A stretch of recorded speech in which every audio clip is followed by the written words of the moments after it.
ಹಾಸನ ಜಿಲ್ಲೆಯಲ್ಲಿ ಹೃದಯಾಘಾತಕ್ಕೆ ಸರಣಿ ಸಾವು ಹಿನ್ನೆಲೆಯಲ್ಲಿ ಹೃದಯಾಘಾತಕ್ಕೆ ನಿಖರ ಕಾರಣ ಪತ್ತೆಗೆ ಅಧ್ಯಯನ ತಂಡ ಕಾರ್ಯೋನ್ಮುಖವಾಗಿದೆ. ಮೃತರ ಮನೆಗೆ ತಡರಾತ್ರಿ 12 ಗಂಟೆಯಲ್ಲಿ ಅಧ್ಯಯನದ ತಂಡ ಭೇಟಿ ಕೊಟ್ಟಿತ್ತಂತೆ. ಮೃತ ಸಣ್ಣಪ್ಪ ಶೆಟ್ಟಿ ಮನೆಗೆ ಈ ರಿಸರ್ಚ್ ಮಾಡಬೇಕು ಅಂತ ಬಂದಿರೋ ಟೀಮ್ ಭೇಟಿ ಕೊಟ್ಟಿದೆಯಂತೆ. ಮರಣೋತ್ತರ ಪರೀಕ್ಷೆಗೆ ಮನವಿ ಮಾಡಿದ್ರು ಕೂಡ ಕುಟುಂಬ ಒಪ್ತಾ ಇಲ್ಲ.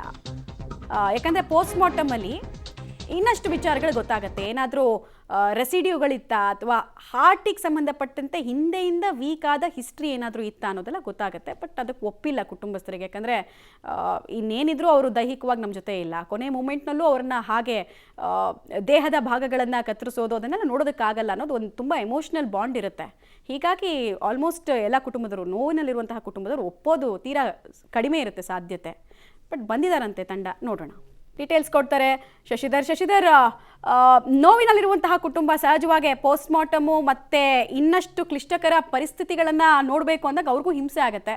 ಸೊ ಅಧ್ಯಯನ ತಂಡಕ್ಕೆ ಏನೇನು ಸವಾಲುಗಳಿದೆ, ಆಮೇಲೆ ಇಲ್ಲಿ ತನಕ ಅವ್ರು ಕಲೆಕ್ಟ್ ಮಾಡಿರುವಂತಹ ಡೇಟಾದ ಪ್ಯಾಟ್ರನ್ ಏನು ಹೇಳುತ್ತೆ ಅಂತ.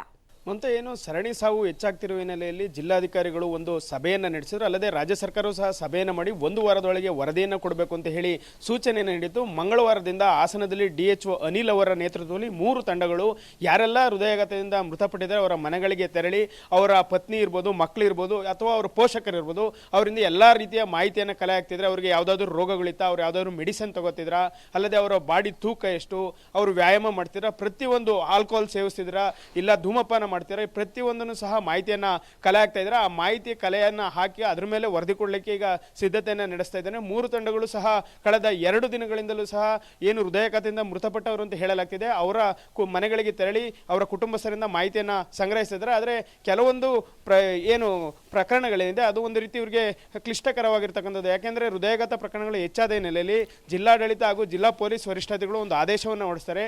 ಯಾರೇ ಅಸ್ವಾಭಾವಿಕವಾಗಿ ಸಾವನ್ನಪ್ಪಿದರೆ ಅವರ ಮೃತದೇಹವನ್ನು ಕಡ್ಡಾಯವಾಗಿ ಮರಣೋತ್ತರ ಪರೀಕ್ಷೆ ಮಾಡಿಸಬೇಕು ಅಂತ ಒಂದು ಆದೇಶವನ್ನು ಹೊರಡಿಸಿದ್ರು. ಆದರೆ ಏನು ನಿನ್ನೆ ಸಣ್ಣಪ್ಪ ಶೆಟ್ಟಿ ಹೃದಯಾಘಾತದಿಂದ ಸಾವನ್ನಪ್ಪಿದ್ರು.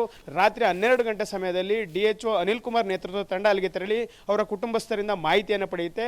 ಆನಂತರ ಈ ಸಾವಿಗೆ ನಿಖರವಾದ ಕಾರಣವನ್ನು ತಿಳಿಬೇಕು. ಆದ್ದರಿಂದ ನೀವು ದಯಮಾಡಿ ಈ ಮೃತದೇಹವನ್ನು ಮರಣೋತ್ತರ ಪರೀಕ್ಷೆಗೆ ಕಳಿಸಿಕೊಡಿ ಅಂತ ಪರಿಪರಿಯಾಗಿ ಕೇಳ್ಕೊಳ್ತಾರೆ. ಆದರೆ ಕುಟುಂಬಸ್ಥರು ಅವರೇ ಇಲ್ಲದ ಮೇಲೆ ನಾವು ಯಾವುದೇ ಕಾರಣಕ್ಕೂ ಮೃತದೇಹವನ್ನು ಕಳಿಸಿಕೊಡಲ್ಲ. ಅಲ್ಲದೆ ಮೃತದೇಹವನ್ನು ಕಳಿಸಿಕೊಟ್ಟು ಮರಣೋತ್ತರ ಪರೀಕ್ಷೆ ನಡೆಸಿದ್ರೆ ನಮಗೆ ಯಾವುದೇ ರೀತಿಯ ಪರಿಹಾರ ಸಿಗಲ್ಲ. ಯಾಕೆಂದರೆ ಅವರೇ ನಮ್ಮ ಕುಟುಂಬಕ್ಕೆ ಆಧಾರವಾಗಿದ್ದರು, ಕೂಲಿ ಕೆಲಸ ಆಗಿದ್ರು, ಸಣ್ಣ ಜಮೀನಿನಲ್ಲಿ ರೈತರಾಗಿ ದುಡಿತಾ ಇದ್ರು. ಈಗ ಅವರ ಮೃತಪಟ್ಟ ನಂತರ ಮೃತದೇಹವನ್ನು ಏಕೆ ಮರಣೋತ್ತರ ಪರೀಕ್ಷೆ ಕೊಡಿಸ್ಬಿಡೋಕ್ಕೂ ನಾವು ಯಾವುದೇ ಕಾರಣಕ್ಕೂ ಮೃತದೇಹ ಮರಣೋತ್ತರ ಪರೀಕ್ಷೆಗೆ ನೀಡಲ್ಲ ಅಂತೇಳಿ ಪಟ್ಟಿಡೋದ್ರಿಂದ ಅಧಿಕಾರಿಗಳು ಅಲ್ಲಿಂದ ವಾಪಸ್ ಆಗಿರ್ತಕ್ಕಂಥದ್ದು. ಮಮತಾ, ಧನ್ಯವಾದ ಶಶಿಧರ್ ತಮ್ಮೆಲ್ಲ ಮಾಹಿತಿಗಾಗಿ.